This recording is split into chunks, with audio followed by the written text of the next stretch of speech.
Welcome to electrical plumbing tips and tricks YouTube channel.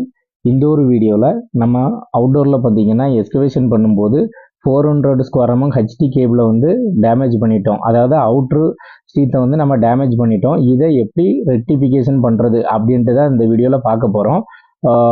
கண்டினியூவாக watch பண்ணுங்கள். வாங்க வீடியோக்குள்ளே போகலாம்.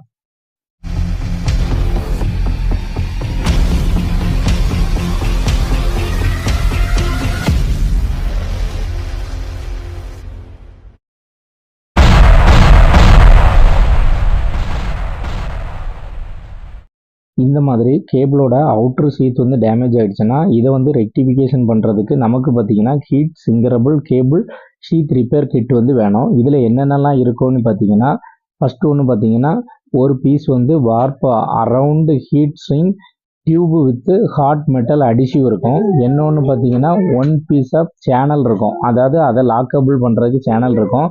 இன்னொன்று பார்த்தீங்கன்னா one piece of cleaning solvent cloth வச்சுருப்பாங்க. அடுத்தது என்னொன்று பார்த்தீங்கன்னா one piece of cleaning cotton cloth வச்சுருப்பாங்க. இதெல்லாம் அந்த கிட்லேயே வந்து இன்பில்டாக வந்து கொடுத்துருப்பாங்க. இதை யூஸ் பண்ணி தான் எப்படி பண்ணுறது அப்படின்ட்டு பார்க்க போகிறோம். ஃபஸ்ட்டு நம்மளுடைய ஜாயின் கிட்டில் கேபிள் ஷீட் வந்து எவ்வளோ இருக்குன்ட்டு லென்த்து செக் பண்ணிக்கிங்க. அதே சேமில் வந்து நம்ம ரிப்பேர் பண்ணக்கூடிய கேபிளில் வந்து மார்க் பண்ணிக்கிங்க. மார்க் பண்ணிவிட்டு பார்த்தீங்கன்னா ஃபஸ்ட்டு வந்து கிளியராக வந்து கேபிளுக்கு மேலே இருக்கக்கூடிய மண் டஸ்ட்டு எல்லாத்தையும் கிளியராக வாஷ் பண்ணி க்ளீன் பண்ணிடணும். க்ளீன் பண்ணிவிட்டு நீட்டாக எந்த டஸ்ட்டு எதுவும் இல்லாத மாதிரி கிளியர் பண்ணி வச்சுருக்கணும். கிளியர் பண்ணி வச்சுட்டு இந்த மாதிரி ஃபஸ்ட்டு அதை அந்த கேபிளோட வார்ப்டு அரவுண்டு ஹீட் சிங் இருக்குது பார்த்தீங்களா, அதை வந்து அதுக்கு மேலே வந்து கவர் பண்ணிக்கிங்க. கவர் பண்ணிவிட்டு இந்த சேனலை வச்சு லாக் பண்ணிக்கணும். இது சேனல் வந்து 2 பீஸாக இருக்கும். Left side right side 2 entry பண்ணுற மாதிரி 2 பீஸாக இருக்கும். ரெண்டையும் வந்து நீங்கள் வந்து செக் பண்ணி இதேமாதிரி லாக் பண்ணிக்கிட்டு பொசிஷன் கரெக்டு தானா எவ்வளோ, அதாவது இப்போ இன்கேஸ் வந்து ஒரு 100 எம்ஓ வந்து இப்போ நீங்கள் ஜாயின் பண்ண இடத்துலேருந்து 100 எம்ஓ வந்து ஓவர்லேப் ஆகி வெளியில் விட்டுருங்க. அந்த மாதிரி வச்சு பண்ணால் தான் கொஞ்சம் எஃபெக்டிவாக நல்லா இருக்கும்.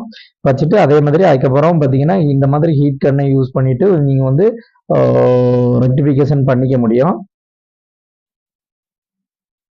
இன்கேஸ் நீங்கள் அவுட்ரு ஸ்லீவ் மட்டும் டேமேஜ் ஆகாமல் கேபிள் ஏதாவது பஞ்சர் ஆகிருந்தனா கண்டிப்பாக வந்து ஜாயின் கிட்டு யூஸ் பண்ணி தான் பண்ணணும். இப்போது நம்மளோட அடுத்த வீடியோவில் பார்த்தீங்கன்னா இதே மாதிரி இன்னொரு இடத்துல எஸ்கவேஷன் பண்ணும்போது என்ன ஆயிடுச்சுன்னு பார்த்தீங்கன்னா சேமா கேபிளே ஒரு, அதாவது 3 கோர் கேபிள். இது வந்து பார்த்தீங்கன்னா 400 square MM 3 run HD cable. இதில் வந்து பார்த்தீங்கன்னா ஒரு கோரை வந்து பஞ்சர் பண்ணிட்டாங்க.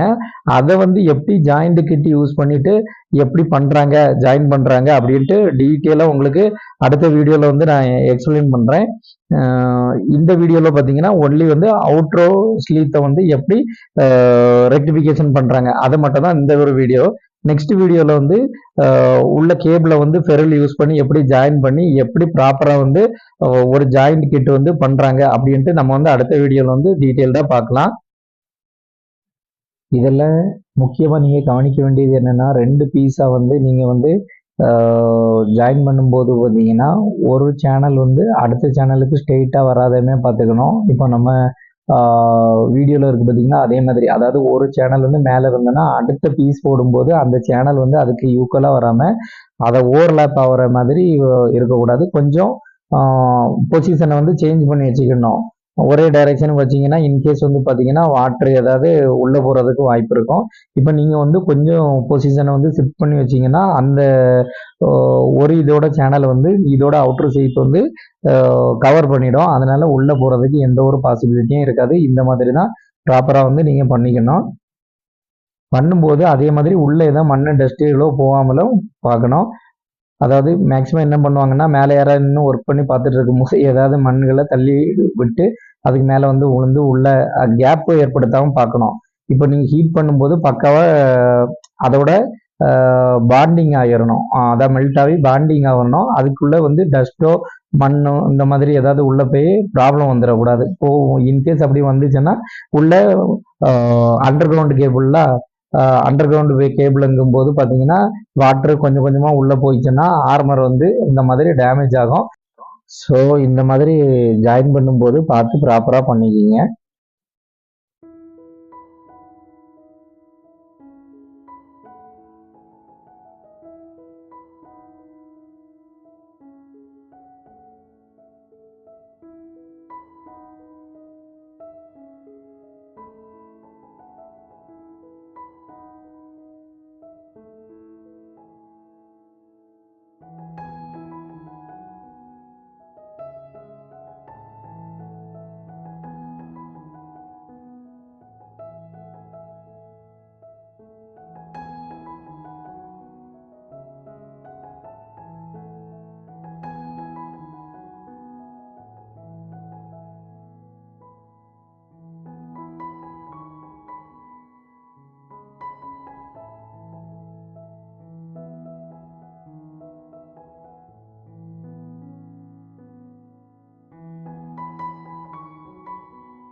இந்த வீடியோ பிடிச்சிருந்ததுன்னா வீடியோக்கு ஒரு லைக் பண்ணிக்கிங்க.